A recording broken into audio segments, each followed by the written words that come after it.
We live in interesting times. Today's stories. Fresh clashes break out between Hong Kong protesters and police. Yemen rebels announce a plan to halt attacks on Saudi Arabia. French drug watchdog stops illegal Parkinson's and Alzheimer's trial.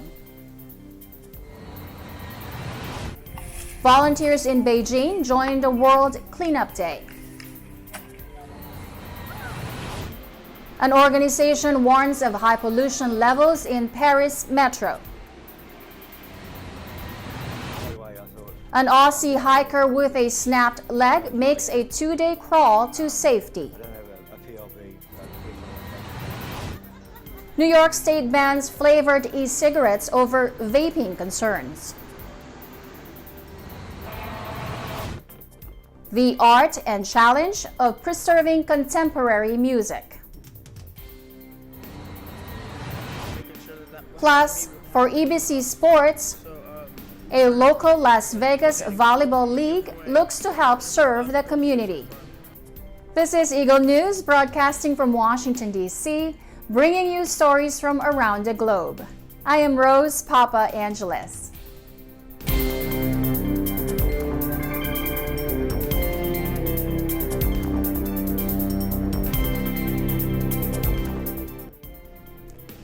Pro-democracy protesters clashed with riot police outside a mall on Sunday, with some activists vandalizing a nearby subway station and defacing a Chinese flag, but plans to disrupt the airport did not materialize. Police fired brief volleys of tear gas and rubber bullets in the northern town of Sha Tin late Sunday afternoon, capping a day which saw thousands rally peacefully inside a mall before the mood soured. Authorities reduced rail and bus links to the city's airport while police stepped up security checks in a successful bid to stop a crowd from massing at the bustling transport hub. The airport, the world's 8th busiest, has become a frequent target for demonstrators pushing for greater democratic rights and police accountability. Online forums used by the largely leaderless movement had called for a stress test of the airport on Sunday, code for disrupting travel links or occupying buildings. Instead, thousands gathered inside a mall in the northern town of Sha Tin to sing protest songs and make origami cranes, the latest rally in what has now been 16 consecutive weekends of protests and clashes. Many shops inside the complex shuttered, but the unsanctioned rally remained civil for much of the afternoon. The Houthi rebels' top political leader, Mahdi al-Mashat, announces that the Yemeni group plans to halt all attacks on Saudi Arabia as part of a peace initiative to end their country's devastating conflict, 5 years after they captured the capital, Sana'a. نعلن عن وقف استهداف أراضي المملكة العربية السعودية بالطيران المسير والصواريخ البالستية والمجنحة وكافة أشكال الاستهداف. ندعو دول العدوان وعلى نحو فوري إلى رفع الحظر عن مطار صنعاء الدولي ووقف اعتراض السفن المتجهة إلى ميناء الحديدة. Saudi Arabia gave a cautious response Saturday to an unexpected offer from Yemen's Houthi rebels to halt all attacks on the kingdom as part of an initiative to end their country's devastating war. The Houthi announcement Friday came on the eve of the 5th anniversary of the start of the conflict and after a wave of drone strikes on Saudi oil installations a week ago knocked out half of the kingdom's production. The Iran-backed Houthis claimed responsibility for the attacks, but Riyadh's ally Washington has condemned them as a, quote, act of war, placing the blame on Tehran and announcing new sanctions against the Islamic Republic. Saudi Minister of State for Foreign Affairs Adel El-Jubeir took a skeptical position to the announcement from Mahdi al-Mashat, head of the Houthis' Supreme Political Council, of a halt of all attacks against the territory of Saudi Arabia. The Saudi minister said, quote, we judge other parties by their deeds, actions, and not by their words, so we will see whether they actually do this or not. The ANSM medicine watchdog said Thursday French authorities have halted an illegal trial of hormone-steeped skin patches that enrolled at least 350 people with Parkinson's, Alzheimer's, and other neurological diseases. The agency urged participants of the unauthorized trial to stop using the patches immediately and to visit their doctor for a health check and prescription of appropriate treatment. The ANSM, which is pursuing legal action against what it termed, quote, these illegal practices, said part of the trial was run in an abbey near the city of Poitiers in western France, using molecules of which the quality, the effects, and the tolerability are not known. The tests were conducted by a body called the Josefa Fund, whose vice president, medical Dr. Henry Joyeux, is known in the medical community for his anti-vaccine stance. On its website, the fund makes the unfounded claim that, quote, the causes and the treatment of Alzheimer's disease have finally been discovered, and says its patch containing 400 micrograms of valentonine and 100 micrograms of 6-methoxyharmalan, quote, should improve sleep and cognitive skills if it is not too late. It makes similar claims for Parkinson's disease, an array of sleep disorders, depressions, and psychotic states. The site describes valentonine as, quote, the night and sleep hormone, and 6-methoxyharmalan as, quote, the daytime wakefulness and consciousness hormone. In a statement, the ANSM said the two molecules were closely related to melatonin, a hormone that can be prescribed to aid sleep but is not recommended for certain groups of people due to possible side effects. It added, quote, a risk to the health of the trial participants cannot be excluded. The agency learned about the trial thanks to an inspection carried out this month at a laboratory where blood taken from participants had been sent for analysis. Bernard Selly, the ANSM's inspection director, said numerous participants were taken to the St. Croix Abbey where they had been blood samples taken. The ANSM urged trial participants to keep their discarded skin patches to be analyzed for the investigation to follow. A small group of about 30 gather around Shaotaiho River, the earliest man-made river in Beijing, for a cleanup activity to mark World Cleanup Day.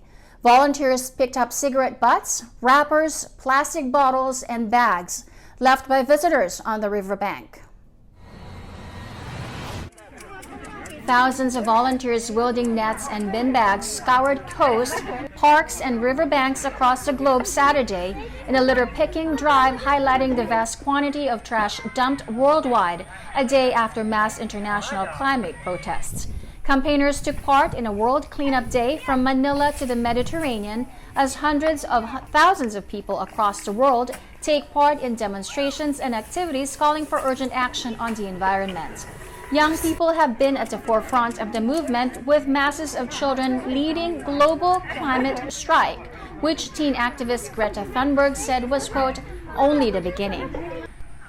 Organizers said some 4 million people filled city streets around the world on Friday in what was billed as the biggest ever protest against the threat posed to the planet by rising temperatures.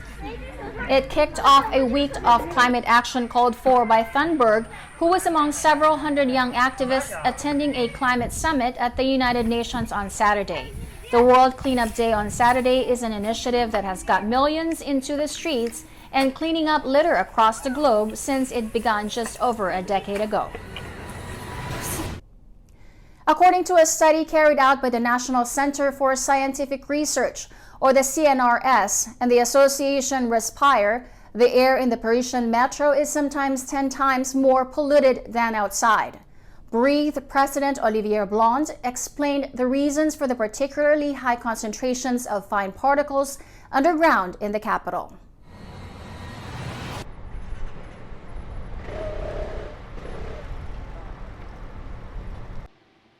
On est ici dans la station Cité, qui est une des stations les plus profondes du réseau francilien.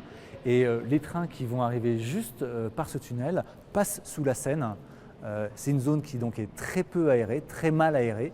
Et donc, quand le métro arrive, il y a un nuage de pollution qui est parfois invisible, mais qui est en tout cas très riche en particules fines et ultra fines.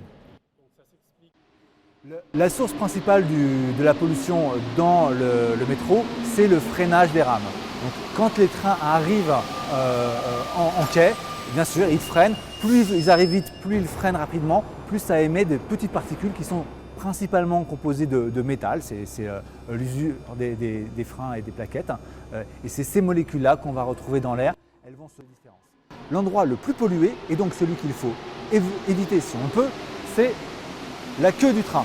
Parce que c'est par là que le métro arrive et c'est à cet endroit que la rame freine et donc émet toutes ces particules toxiques. Plus on avance sur le quai, évidemment, moins il y en a et mieux c'est. Et deux, essayer de guetter là où on sent des petits mouvements d'air. Parfois on a cette petite sensation que ça y est, il y a un courant d'air. Là j'en sens un qui arrive. Eh bien c'est le signe qu'il faut rester à cet endroit-là. Cet endroit-là est un peu mieux aéré que le reste de la station. C'est tant mieux. Ça veut dire que l'air il sera moins pollué. Non seulement il y a beaucoup de molécules, mais ce que notre étude elle montre, c'est que en général elles sont très petites. Or, les plus petites vont plus facilement rentrer dans les poumons et ensuite dans le corps, et donc on suppose qu'elles sont plus toxiques. Notre étude elle montre qu'il y a 99,5% des molécules qui sont de taille inférieure à 1 micron, c'est-à-dire que c'est vraiment les toutes petites molécules, celles qu'on ne mesure même pas en extérieur. Donc c'est vraiment très important. Up next, an Australian hiker with a snapped leg makes a 2-day crawl to safety. New York State bans flavored e-cigarettes over vaping concerns. The art and challenge of preserving contemporary music. Eagle News will be right back. Stay with us.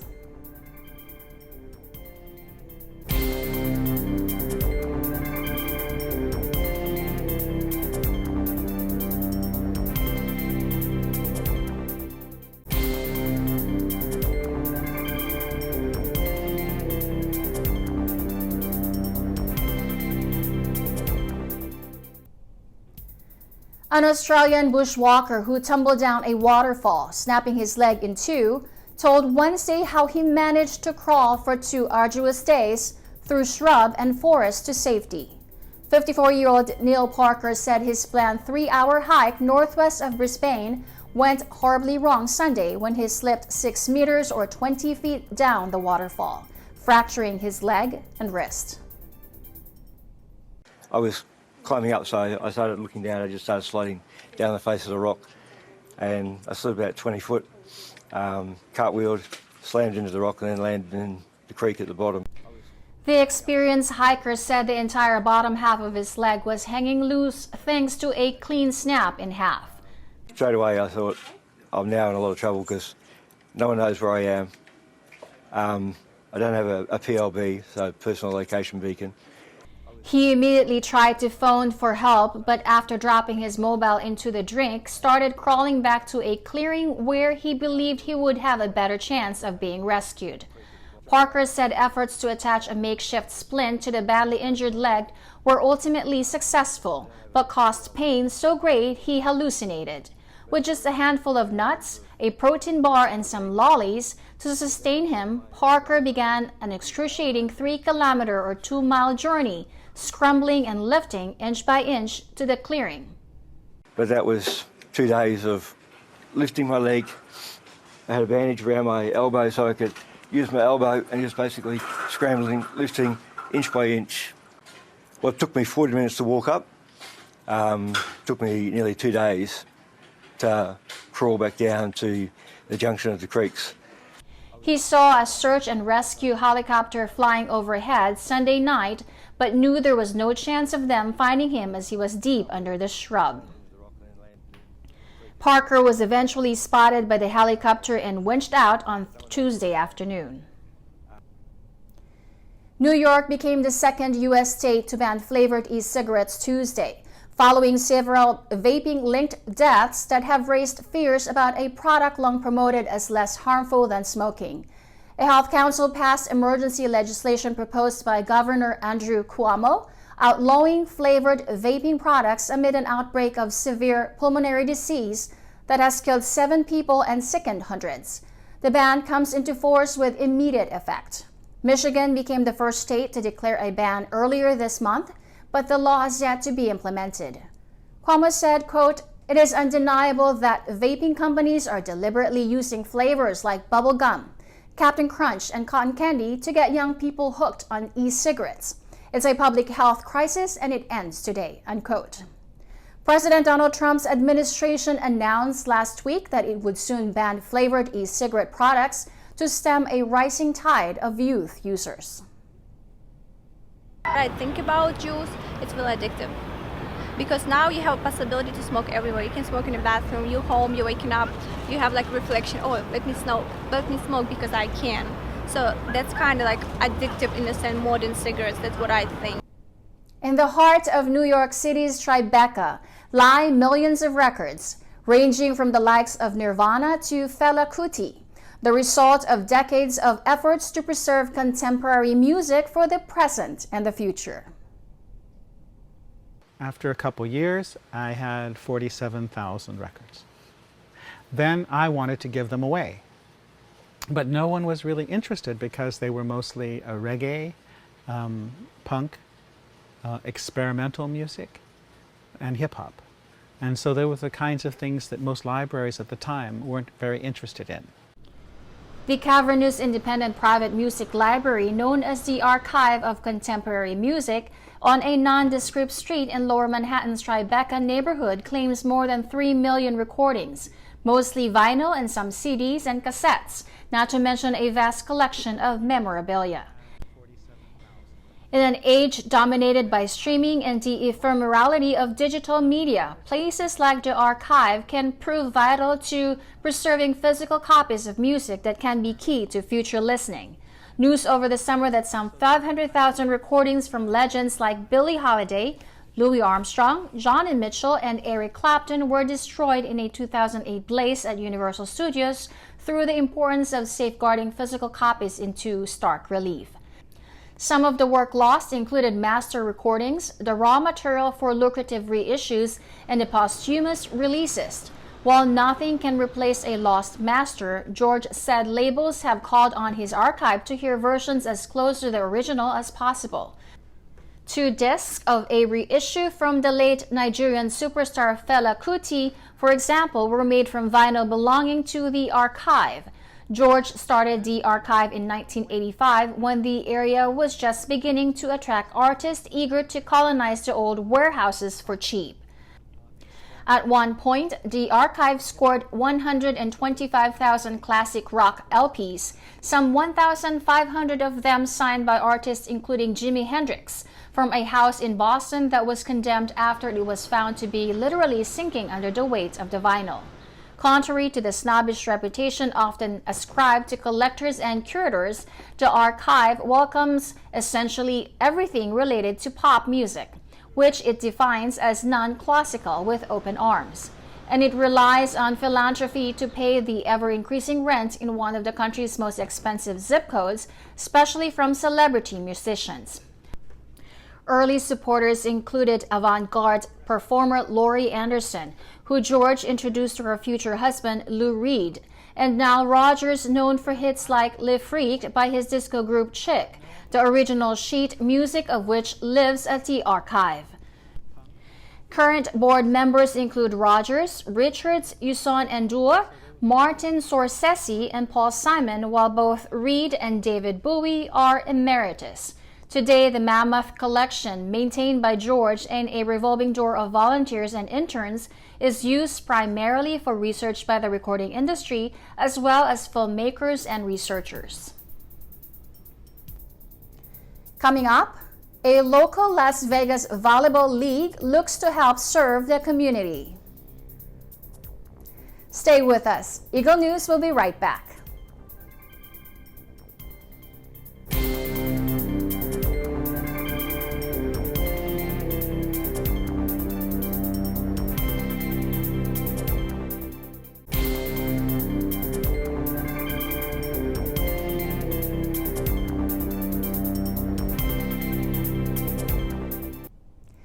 Welcome back. You're watching Eagle News. I am Rose Papa Angeles. And now for EBC Sports.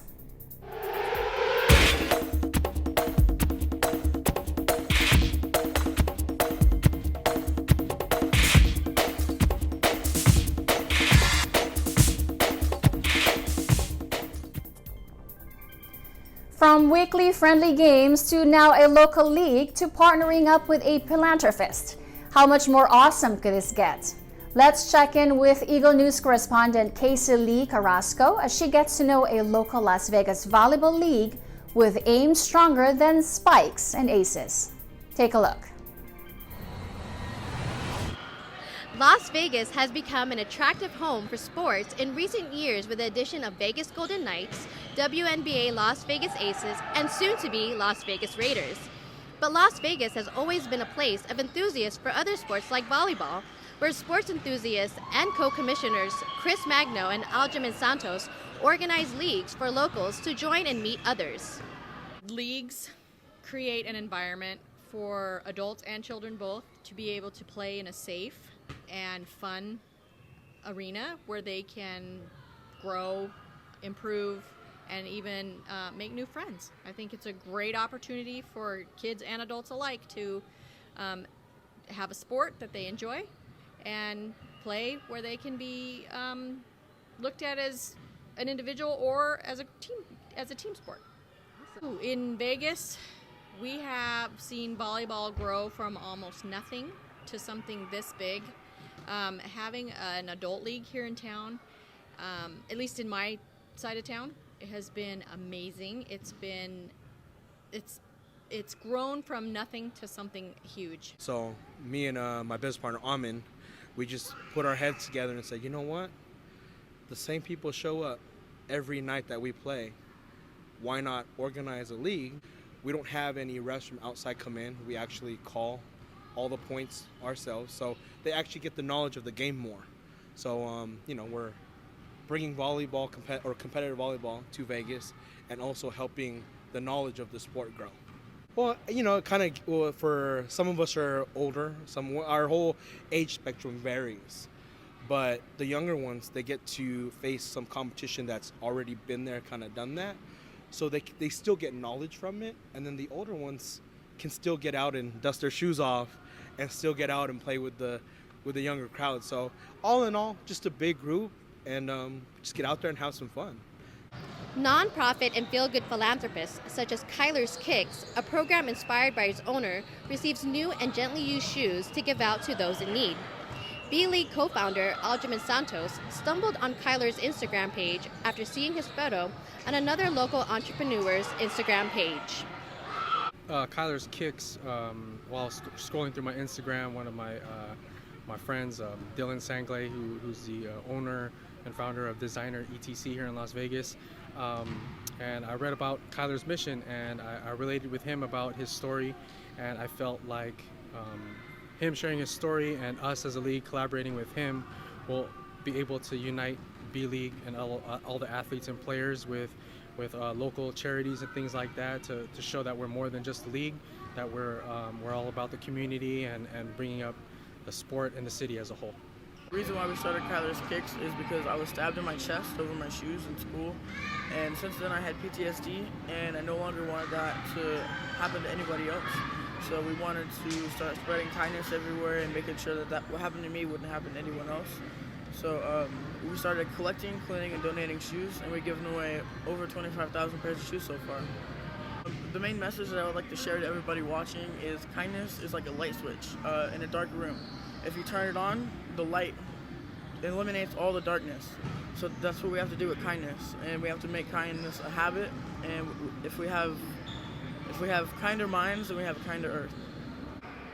Sports leagues collaborating with our community organizations and everything is very important because it builds the kindness in the whole community and it brings everybody together. With professional teams coming to the city, small local sports groups such as the B-League may become overshadowed by the professionals, but leave it to the local guys to make sure the community stays united for the greater good.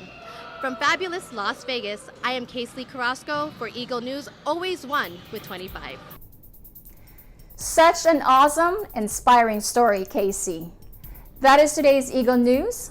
Join us again tomorrow for stories that matter to you. Visit our websites at eaglenews.net and eaglenewslive.com. Follow us on Twitter at twitter.com/eaglenews and on Facebook at facebook.com/eaglenews. Thank you for watching. I am Rose Papa Angeles, and I am 1 with 25.